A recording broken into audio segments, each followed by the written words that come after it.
बच्चे को बचाने के चक्कर में उस शैतान के चंगुल में फंस जाती है।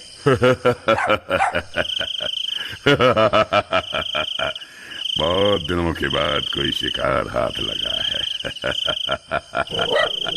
मोती, तुम भागो यहाँ से, भाग जाओ, मेरी फिक्र मत करो, अपनी जान बचाओ। फिर वह शैतान उसे उठाकर अपने साथ लेकर चल पड़ता है। अरे कोई है, कोई मेरी मदद करो, कोई मुझे सुन सकता है, कोई तो मुझे बचाओ। सब गांव वाले अपनी अपनी खिड़कियों से इस मंजर को देखते रहते हैं, लेकिन मदद के लिए कोई भी आगे नहीं आता। सब डर के मारे अपने अपने घर के अंदर छिपे रहते हैं। लेकिन उसका कुत्ता मोती रात भर उस शैतान का पीछा करता रहता है। फिर थोड़ी देर में वह शैतान अपनी गुफा में पहुंच जाता है और सुषमा को कैद कर देता है। चिल्ला मत, बस थोड़ा सा इंतजार और कर ले, मैं आग जला लूं, फिर तुझे उस आग में पका कर खाऊंगा। तभी उसका कुत्ता मोती भी उस शैतान का पीछा करते करते वहां पहुंच जाता है। अरे मोती, तुम यहाँ क्यों आ गए?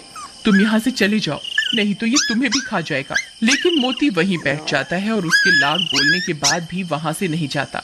मोती, काश इंसान भी तेरी तरह वफादार होता तो कोई ना कोई मुझे यहाँ बचाने के लिए जरूर आ जाता। अरे कोई मेरी मदद करो, हाय मेरी पत्नी को वो शैतान उठा कर ले गया, कोई मेरी मदद करो।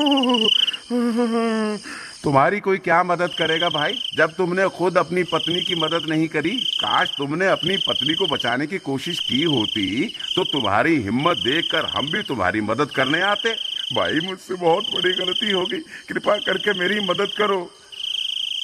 लेकिन अब हम क्या कर सकते हैं, ना जाने वो शैतान तुम्हारी पत्नी को कहाँ लेकर गया होगा। भाई वो इसी जंगल की तरफ गया है, चलो हम सब उसका पीछा करते हैं। तुम पागल हो गए हो क्या भाई? तुम्हें पता भी है ये जंगल कितना बड़ा है, हैं? हम कहीं भी इतने बड़े जंगल में तुम्हारी पत्नी को नहीं ढूंढ पाएंगे और हो सकता है हम खुद भी भटक जाएं। नहीं नहीं भाई नहीं, हम तुम्हारी कोई मदद नहीं कर पाएंगे। ठीक है, गलती मुझसे हुई है तो मैं ही इसको सुधारूंगा। अगर तुम मेरे साथ नहीं चलना चाहते तो मत चलो, मैं अकेला ही अपनी पत्नी को उस शैतान से छुड़वाने जाऊंगा। इतना बोलकर वह सेठ जंगल की ओर चल देता है।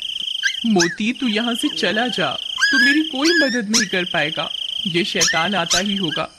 अगर गांव वाले यहाँ होते तो जरूर मेरी जान बच सकती थी। फिर मोती सुषमा की तरफ देखता है और पलटकर वहां से भाग जाता है।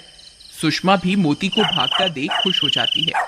भाग जा मोती, जल्दी भाग जा, तू यहाँ से कहीं दूर चला जा। शुक्र है भगवान का, अब कम से कम मेरा मोती तो सुरक्षित है। मोती सीधा भागता हुआ अपने घर की तरफ जाता है। अरे ये तो मोती की आवाज है, लगता है मोती आसपास ही है। मोती, कहाँ हो तुम? मोती, मोती, मोती, तुम कहाँ चले गए थे? तभी मोती सेठ की तरफ देखकर जोर जोर से भौंकने लगता है। लगता है ये मुझे कुछ बताना चाहता है। तभी मोती सेठ की लुंगी को खींचने लगता है। अरे ये क्या कर रहा है मोती? लगता है ये मुझे कहीं ले जाना चाहता है। कहीं ये मुझे सुषमा के पास तो नहीं ले जाना चाह रहा। मोती, क्या तुम जानते हो सुषमा कहाँ है? ठीक है मोती, मैं समझ गया तुम क्या बताना चाह रहे हो, लेकिन हम अकेले उस शैतान का सामना नहीं कर पाएंगे। फिर वो दोनों भागकर वापस गांव जाते हैं।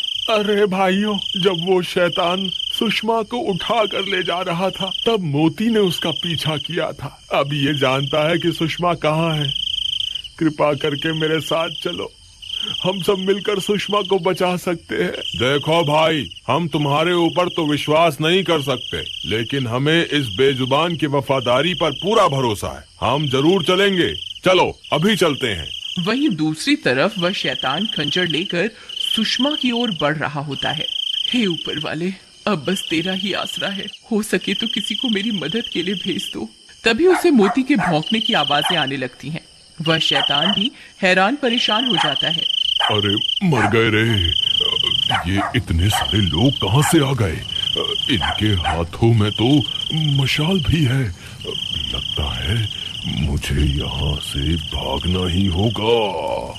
हे ऊपर वाले, तेरा लाख लाख शुक्र है, तूने मेरी सुन ली। तभी सब गांव वाले हाथों में मशाल लेकर वहां पहुंच जाते हैं। वह शैतान इतने सारे लोगों को हाथ में मशाल लिए हुए देखकर डर जाता है। फिर वह शैतान वहां से भाग जाता है और सुषमा भी आजाद हो जाती है। मोती, तुम वापस आ गए मेरी जान बचाने के लिए। अगर तुम्हें कुछ हो जाता तो? सुषमा, मुझे माफ कर दो, मैं तुम्हारी मदद नहीं कर पाया। एक बार फिर इस बेजुबान ने साबित कर दिया कि ये इंसान से भी ज्यादा वफादार है।